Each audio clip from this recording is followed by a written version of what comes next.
Intelligence का एक बहुत इंपॉर्टेंट एस्पेक्ट है making the right interpretation. Right interpretation से मुराद है कि एक चीज़ या कुछ हालात आपको दरपेश आ गए हैं तो उसमें से सही बात अखज़ करना, इसको कहते हैं मेकिंग द राइट इंटरप्रिटेशन। ठीक है, इस पर मैं आपको एक वाक़या सुनाता हूँ, बड़ा मज़े का।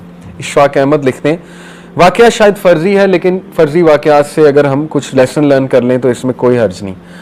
वाक़या ऐसे है कि एक बादशाह की सल्तनत थी। उस सल्तनत में एक शख्स था, उसके पास एक इंतहाई नायाब घोड़ा था। इतना नायाब कि बादशाह उसका शदाई हो गया, और बादशाह बहुत ज़्यादा शदाई था घोड़ों का। बादशाह ने कहा यार इस शख्स से ये घोड़ा ले आओ, मैंने ख़रीदना है। उसका वज़ीर गया, शख्स को कहा कि घोड़ा बेच दे अपना। उसने कहा कुछ और मांग लो, लेकिन घोड़ा ये कि बचपन से मेरी इसके साथ एफिलिएशन है, जज्बात हैं, बेटों की तरह पाला है। उसने कहा घोड़ा मैं नहीं दे सकता, घोड़ा मुझे भी बहुत पसंद है। बड़ा हैरान हुआ वज़ीर, वापस चला गया। बादशाह को ये बात बर्दाश्त ना हुई, उसको गुस्सा आया। उसने कहा अच्छा, उसने कहा मैं चलता हूँ। बादशाह खुद आ गया। बादशाह ने कहा कि मुंह मांगी रकम तुझे दूंगा, जो तू कहता है तुझे दूंगा। उसने कहा बादशाह सलामत आप जान मांग लें, लेकिन ये कि ये नहीं मैं दे सकता, मेरी वैल्यूज़ के ख़िलाफ़ है ये बात कि मैं अपना पाला हुआ घोड़ा जो है वो इस तरह बेच दूँ। मुझे है ही नहीं, ज़रूरत ही नहीं माल की, अल्लाह ने दिया अल्हम्दुलिल्लाह। अब लोग जमा हो गए, ये देख रहे थे सारा माजरा। लोग आपको पता है जीना हराम करते हैं। बादशाह ने कहा अच्छा चल तुझे मैं आधी सल्तनत दे दूंगा, बादशाह ने टेस्ट करने के लिए। तो उसने मुस्कुरा कर कहा कि नहीं। अब बादशाह ने कहा तू पछताएगा। बादशाह चला गया। लोग आ गए, लोग ने कहा कि यार तू इतना बदबख्त है, देख तू इतनी बड़ी ऑफर हो रही, क्या ये घोड़ा, एक घोड़े के पीछे तूने बादशाह की ये ऑफर रिजेक्ट कर दी। वो मुस्कुराया, उसने कहा मुझे पता है मैंने क्या किया, मेरी वैल्यूज़ के खिलाफ है, मैं ये बर्दाश्त नहीं करता मैं अपनी कोई पाली हुई चीज़ किसी को ऐसे ही पैसे में दे दूँ। लोगों ने कहा तू पछताएगा। उसने कहा अल्लाह मालिक। अब हुआ ये वाक़या आगे जाता है कि वो घोड़ा भाग गया अस्तबल से तकरीबन चंद दिन बाद। अब आप देखें लोगों ने किस तरह मेंटल टॉर्चर दिया होगा। लोगों ने कहा कि होना आराम है, अगर इस घोड़े को बेच देता तो आज तेरे पास पैसे भी होते, आधी सल्तनत का बादशाह भी होता, क्या मिला, भाग गया। एक जानवर जिससे तूने वफा की, देख जानवर ने तेरे से वफा नहीं की, चला गया।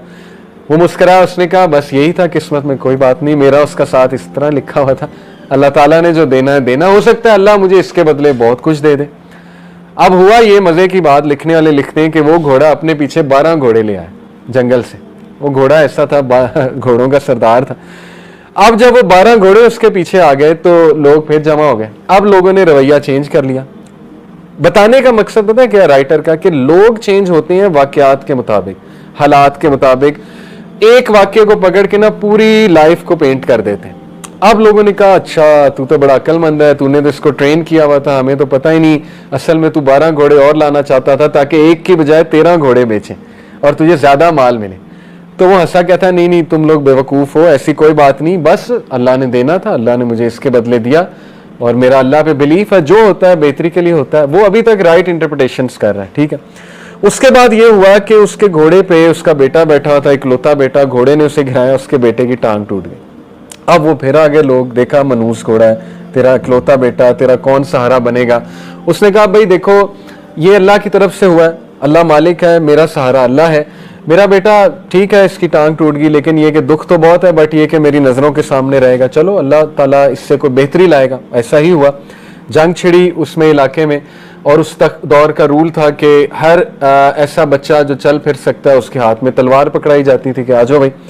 उसके घर सोल्जर आए बादशाह के, देखा कि टांग टूटी है बेटे की, उन्होंने कहा ये तो हमारे किसी काम का नहीं, उसके बेटे को छोड़ के चले गए। अब लोग फिर आ गए, कहते तू बहुत खुशकिस्मत है, तेरा बेटा तेरे पास है, लखते जिगर हमारे बेटों को ले गए, रोने लग गए, ये वो हमारा क्या बनेगा, ये वो। उसने कहा आई हैव हैड इनफ, तुम लोग एक नंबर के बेवकूफ़ हो, और तुम लोगों का मसला ये है कि ज़िंदगी में कोई एक हादसा होता है तुम उसको पकड़ के कंक्लूजन पे पहुंच जाते हो और पूरी लाइफ पेंट कर देते हो, जबकि हर मकसद हादसे का एक मकसद होता है। मैंने क्या किया ये मुझे पता है, उसकी सेल्फ अवेयरनेस बहुत हाई थी कि मैं ये नहीं कर सकता काम, अल्लाह देगा, अल्लाह ने मुझे नवाजा भी है, एक हादसे से भी गुजारा, एक्सीडेंट से। अब वो घोड़े को ब्लेम करने लग जाता, ये दुख पकड़ने लग जाता कि काश मैं ये घोड़ा बेच देता तो आज मेरे बेटे की टांग ना टूटती, फिर तो वो मारा गया, फिर तो उसने आगे भी नहीं चलना, ना वो बच्चों को प्यार दे सकेगा। तो मसला ये है कि हम लोग एक पास्ट के वाक़े को ब्लेम करते रहते हैं कि यार इसकी ना बदवा लग गई हो, इसकी वजह से ना हो गया हो, इसके साथ मैंने ऐसे किया था, ये ना हो गया हो, वो ना हो गया हो। तो अल्लाह तो कब का माफ कर चुका है, लेकिन आप खुद अपने आप को माफ नहीं कर रहे। असल बात यह है, अल्लाह से तो आपने तभी माफी मांग ली थी, और अल्लाह तो कहता है मुझसे माफी, और उस बंदे से भी ऐन मुमकिन है आपने उसके हक में भी दुआ कर ली होगी, उससे भी माफी मांग ली होगी, लेकिन इंसान खुद अपने आप को माफ नहीं करता। तो फिर ये कि ऐसा बंदा ना खुद खुश रहता है ना दूसरों को खुश रहने देता है।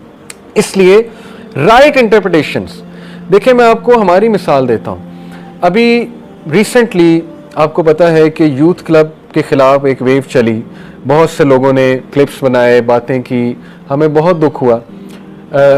अपने ही दीनी लोगों की तरफ से जब ऐसी कोई चीज़ आती है ना कि बगैर सोचे समझे वो एक हमारे खिलाफ मुहिम शुरू कर दें, वेव निकालना शुरू कर दें, बहुत दुख होता है। लेकिन राइट इंटरप्रिटेशन ये है कि यार अगर 2 ने हमारे खिलाफ बनाई तो 10 ने दुआएं भी तो दी ना, 10 ने फेवर में भी तो बोला ना। अगर उन 2 पे ही दुख लेकर बैठ जाएं, उन 2 पे ही हम रोना पीटना शुरू कर दें, तो हम तो आगे कभी नहीं बढ़ेंगे। तो होता क्या है कि शैतान आपको सिर्फ वो 2 चीजें दिखा रहा होता है कि ये देख ये हो रहा है। इसलिए ऐसे मौके पे जब बहुत ज्यादा जज्बात हावी हों, बहुत इमोशनल हो, आप बहुत फ्रस्ट्रेशन का शिकार हो, उस वक्त अपने आप को उस इवेंट से डिसएसोसिएट करके थोड़ा सा निकल के उस जोन से कुछ पॉजिटिव चीजें भी देखें, जरूर मौजूद होंगी वो पॉजिटिव चीजें, और राइट इंटरप्रिटेशन करें। अगर आपसे नहीं हो रही, इसीलिए कहते हैं किसी अक्लमंद बंदे से बात कर लें, हो सकता है वो आपको दिखा दें। और ऐसा ही होता है, कोई आपके मुखलिस दोस्त होते हैं, अच्छे दोस्त होते हैं, वो आपको कहते हैं कि यार नहीं, अगर ऐसा हो रहा है तो फिर ऐसा भी तो हो रहा है ना, ये भी तो देखो ना, इसकी तरफ भी तो तवज्जो दो। इसीलिए कहते हैं ना, अपनी नेमतों की तरफ भी तो देखो ना, वो जो चंद एक चीज़ें तुम्हारी ज़िंदगी में चल रही हैं उन्हीं की तरफ तवज्जो दी हुई है, और उसके बाद नेमतें तो देख ही नहीं रहे हम। अल्लाह ने सेहत दी है, अल्लाह ताला ने लोग मोहब्बत करने वाले दिए हैं, बहुत सी चीज़ें दी होंगी। तो मेकिंग द राइट इंटरप्रिटेशन, बहुत सिंपल सी मिसाल है, रश में आप फंसे हुए हैं। अब जाहिर है ना हॉर्न बजाने से गाड़ी ने उड़ना है, ना गाली देने से गाड़ी को कोई पर लग जाने, ठीक है ना फैमिली वालों पे गुस्सा करने से गाड़ी को अचानक पर लग जाने और आपने ट्रैफिक से निकल जाना, तो गाड़ी तो फंस गई और इसमें कसूर भी आपका कोई नहीं है, सर्कल ऑफ इन्फ्लुएंस से बाहर की चीज़ है। अब लेट तो होना है, बजाय के पैनिक होने के, गुस्सा होने के, ठीक है ना, फ्रस्ट्रेट होने के, जहां पहुंचना था उन्हें मैसेज कर दो मैं ट्रैफिक में स्टक हूं, और रिलैक्स हो जाए, जिक्र कर लें, अपने आप को काम डाउन करने की कोशिश करें। इसी तरह कोई भी मसला जिंदगी में आ गया है तो उसकी राइट इंटरप्रिटेशन करना सीखें। सबसे पहले उसके बारे में पॉजिटिव सोचना सीखें। ये एक हैबिट है, ये हैबिट आपको अपने आप को डालनी पड़ेगी, जबरदस्ती डालनी पड़ेगी। कई चीजें हम जबरदस्ती डालते हैं अपने आप को, ये भी जबरदस्ती डालें कि नहीं जो मर्जी हो जाए, मैंने मुंह से पॉजिटिव इंटरप्रिटेशन ही निकालनी, पॉजिटिव बात ही मैंने मुंह से करनी है, ठीक है ना। तो अल्लाह भी फिर ऐसे लोगों की बहुत मदद करता है। तो